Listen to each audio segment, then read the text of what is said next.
सभी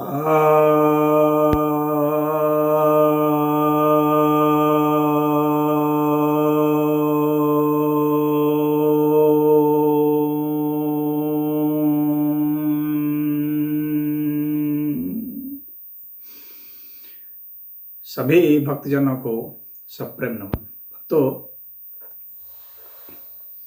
आज आपके समक्ष श्रीमद् भगवद गीता के 17वें अध्याय के 6ठे श्लोक पर प्रवचन करने जा रहा हूँ।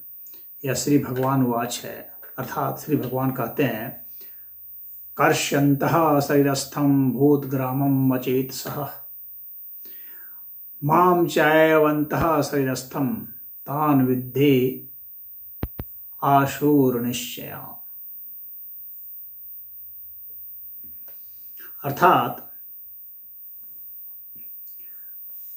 अपने शरीर के सभी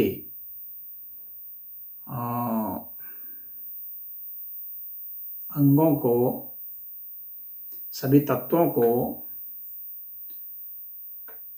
कृश कर देते हैं, दुबला कर देते हैं, पतला कर देते हैं। और यह सब अज्ञानता की वजह से, असावधानी होने की वजह से, शास्त्र विरुद्ध हो जाने की वजह से, इसके जो पिछले श्लोक था उसमें बताया गया था।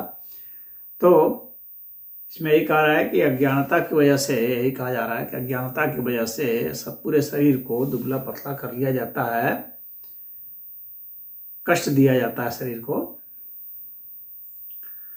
इसे मुझे भी और इस अंतःकरण में स्थित मुझे भी दुबला कर दिया जाता है। और ऐसे को असुर समझा जाना चाहिए निश्चित ही रूप से। तो यहाँ पर भगवान कह रहे हैं कि मुझे भी दुखी कर देते हैं ये। कौन? ऐसे जो शास्त्र के विरुद्ध में जा कर के तपस्या करने लगते हैं, वे लोग भगवान को भी दुखी कर देते हैं।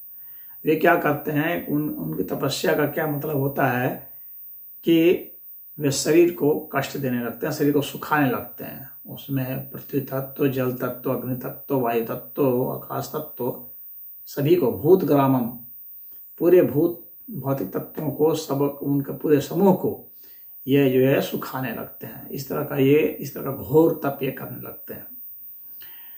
तप का अर्थ ये समझते हैं कि शरीर को कष्ट दो, अधिक से अधिक, जितना अधिक कष्ट दे सकते हो उतना कष्ट दो, ऐसा ये असुर प्रवृत्ति के जो लोग होते हैं वे सोचते हैं। इसीलिए आप लोगों ने देखा होगा, असुर ज्यादा घनघोर तप करते हैं खूब, क्योंकि ये तप का मीनिंग भी वास्तव में नहीं जानते हैं। ये सोचते हैं कि शरीर को अधिक से अधिक कष्ट दे देना तप है, और किसी लक्ष्य के लिए ये करते हैं, और इनका लक्ष्य सदैव जो है भौतिक होता है। ये कभी मोक्ष के लिए तप नहीं करते हैं। आपने कभी नहीं सुना होगा कि कोई असुर जो है मोक्ष के लिए तप कर रहा है। ये तप करते हैं इसी भौतिक संसार में कुछ पाने के लिए, धन पाएंगे, पद पाएंगे, स्वर्ग पाएंगे, जन पाएंगे। ये कहेंगे कि मैं ऐसे नहीं मरूं, मैं वैसे नहीं मरूं, यानी इनको मरने से बहुत डर लगता है। तो सदैव जो है इनका जो तप होता है इसी तरह से होता है। जबकि अब आगे भगवान कृष्ण बताएंगे इसी अध्याय में कि तप क्या होता है। श्रद्धा से सम्मत होना चाहिए, वाणी का तप होता है, शरीर का तप होता है, स्वाध्याय करो, ब्रह्मचर्य का पालन करो, अहिंसा का पालन करो, सत्य का पालन करो, ये सब तप होते हैं।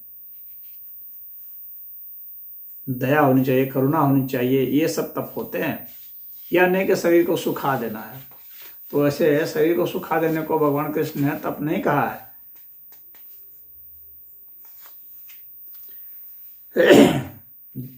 देवता हैं, गुरु हैं, ब्राह्मण हैं, यानी जो ब्रह्म ज्ञान को प्राप्त है वे ब्राह्मण हैं, उनकी पूजा है, साफ सफाई है, तो ये सब जो है तप कहे गए हैं।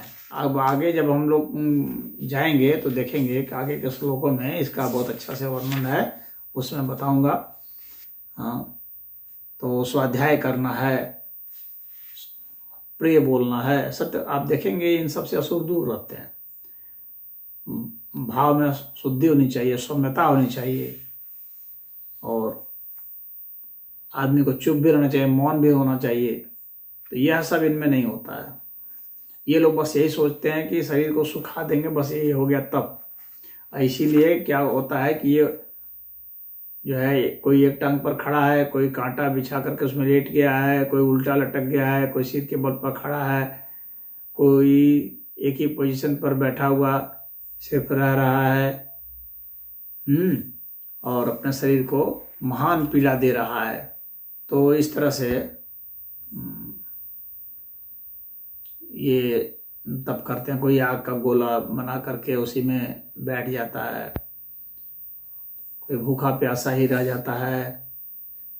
तो इस तरह से ये शरीर को महान कर देते हैं। इसको भगवान कहते हैं इस तरह के जो तप है ये शास्त्र सम्मत तप नहीं है, ये शास्त्र विरुद्ध तप है।